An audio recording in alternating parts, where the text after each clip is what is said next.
असदुद्दीन ओवैसी ऐसा क्या अलग सोच रहे हैं जो बाकी राजनेता नहीं सोच रहे? कि तलवारों की धारों पे इतिहास हमारा पलता है और जिस ओर जवानी चलती है उस ओर ज़माना चलता है। क्योंकि उत्तर प्रदेश के अंदर दो ही नेता नज़र आते हैं, या तो बाबा जी या अखिलेश। तो अखिलेश यादव और उनके पापा की जो धोती है उसके नीचे खाकी चिट्ठी सबको नज़र आ चुकी है।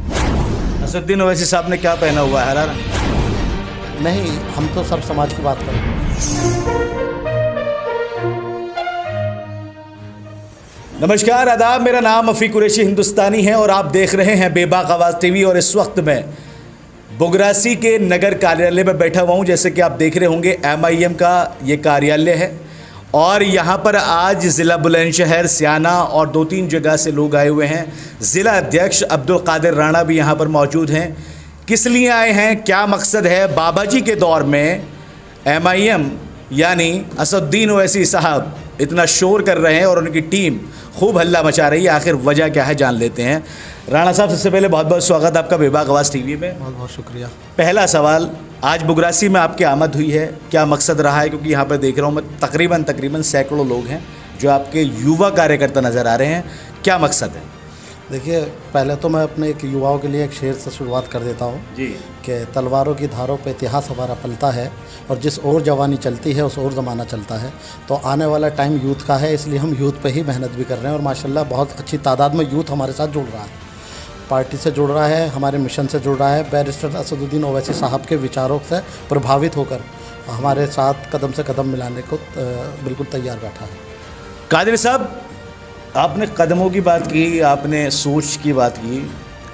असदुद्दीन ओवैसी ऐसा क्या अलग सोच रहे हैं जो बाकी राजनेता नहीं सोच रहे? क्योंकि उत्तर प्रदेश के अंदर दो ही नेता नज़र आते हैं, या तो बाबा जी या अखिलेश। नहीं, देखिए, अखिलेश यादव जी का तो मामला सबके सामने आ चुका है। जिस तरह से आज़म खां साहब को जेल में वो गए, उनके लिए उन्होंने बिल्कुल आवाज़ नहीं उठाई। राम गोपाल वर्मा अपने जो भूतपूर्व विधायकों के लिए चिट्ठी लिखते हैं, लेकिन आज़म खां साहब के लिए बिल्कुल चिट्ठी नहीं लिखी। नाहिद हसन के लिए कोई आवाज़ नहीं उठाई। तो अखिलेश यादव और उनके पापा की जो धोती है उसके नीचे खाकी चिट्ठी सबको नज़र आ चुकी है। वो संघ के ही आदमी हैं। खाकी चड्डी की बात कर रहे हैं आप? जी, खाकी चड्डी की बात कर रहा हूँ। असदुद्दीन ओवैसी साहब ने क्या पहना हुआ है? हरा रंग। नहीं, हम तो सब समाज की बात करते हैं। बताइए, एक भी उनकी स्पीच में, बैरिस्टर साहब की एक भी मुझे एक ऐसी स्पीच बता दी है जिसमें उन्होंने किसी धर्म के विरोध में या किसी जाति विरोध में उन्होंने कुछ बोला हो। लोगों की एक शिकायत रही है। देखिए, आप जिला अध्यक्ष हैं, मैं आपसे पूछ लेता हूँ क्योंकि आप उत्तर प्रदेश के अंदर अपनी टीम को मजबूत कर रहे हैं। बिहार में बताया जा रहा है कि असदुद्दीन ओवैसी ने मुसलमानों का सत्यानाश कर दिया, क्योंकि वो 5 या 4 कितने विधायक जीते थे और वो भी बीजेपी की गोद में जाके बैठ गए। नहीं, देखिए, बीजेपी गोद में आप कैसे कहेंगे बीजेपी गोद में जाके बैठ गए? वो गोद में, देखिए, मैं आपको थोड़ा पहले ले जाता हूँ अगर आप तफसील से समझना चाहें जी। कोई भी राजनीतिक दल जो अब तक मुसलमानों का फ़ायदा उठाती आई है, वो नहीं चाहती कि मुस्लिम क़यादत खड़ी हो। पीस पार्टी आई थी, लॉन्च हुई थी और उन्होंने पहले ही चुनाव में अपने 4 विधायक जीते थे। उसको समाजवादी पार्टी ने उनके 3 विधायक तोड़ दिए।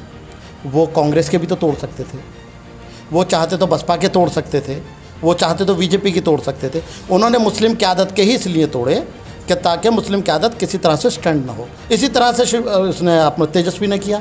वो चाहता तो वो दूसरे दलों के भी तो विधायक तोड़ सकता था, लेकिन सिर्फ मुस्लिम राजनीति बैरिस्टर साहब का कद आगे ना जाए, मुस्लिम एक प्लेटफॉर्म पर ना आए, इसलिए वो उन लोगों को टारगेट करके, उनको लालच दे करके वो बहका लिया उन्हें।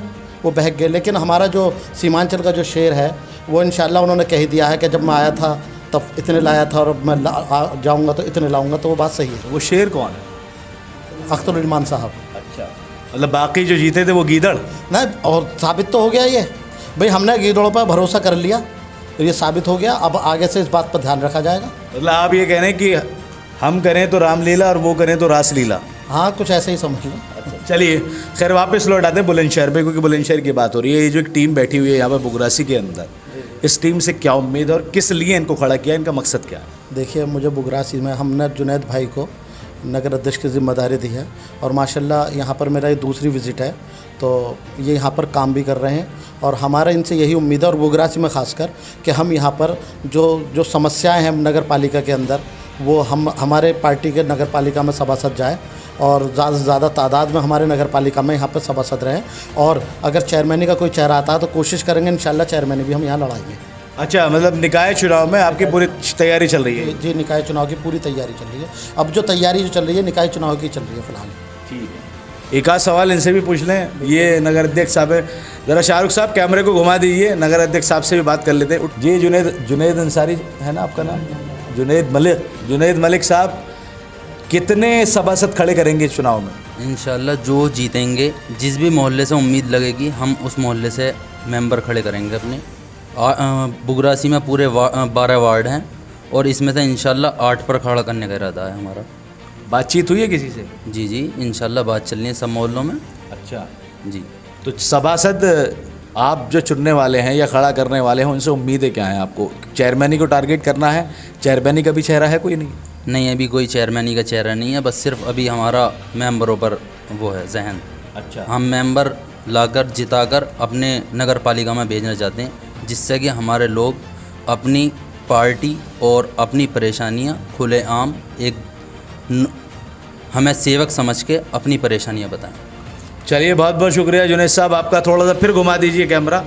और आखिरी एक बात अब्दुल कादिर साहब से कर लेते हैं। अब्दुल कादिर साहब, एक आखिरी मैसेज दे दीजिए बुलंदशहर की आवाम या बुगरासी की आवाम को, जिस मैसेज को लेकर आपके राष्ट्रीय अध्यक्ष, जिनको आप मानते हैं, घूम रहे हैं और वो उसी मैसेज को लेकर आप घूम रहे हैं, वो मैसेज बता दें। देखिए, हमारा जो पहला जो मकसद है हमारी पार्टी का, वो सबको साथ लेके चलने का है। अभी तक देखिए आपको वो जो बुलडोज़र बाबा जो है वो क्या कर रहे हैं, खुद ही जो है कानून बन रहे हैं, खुद ही हवलदार बन रहे हैं, खुद ही जज बन रहे हैं।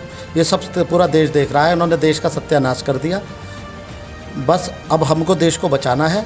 इसी मिशन को लेकर के हम मजबूती के साथ में उत्तर प्रदेश के अंदर काम कर रहे हैं।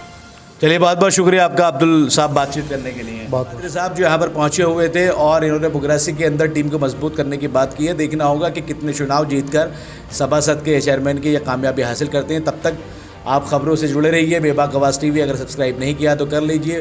फेसबुक पर जाकर लाइक और फॉलो कीजिए। दीजिए इजाज़त, फिर हाजिर होऊंगा नई खबर और नई अपडेट के साथ में। नमस्कार, आदाब।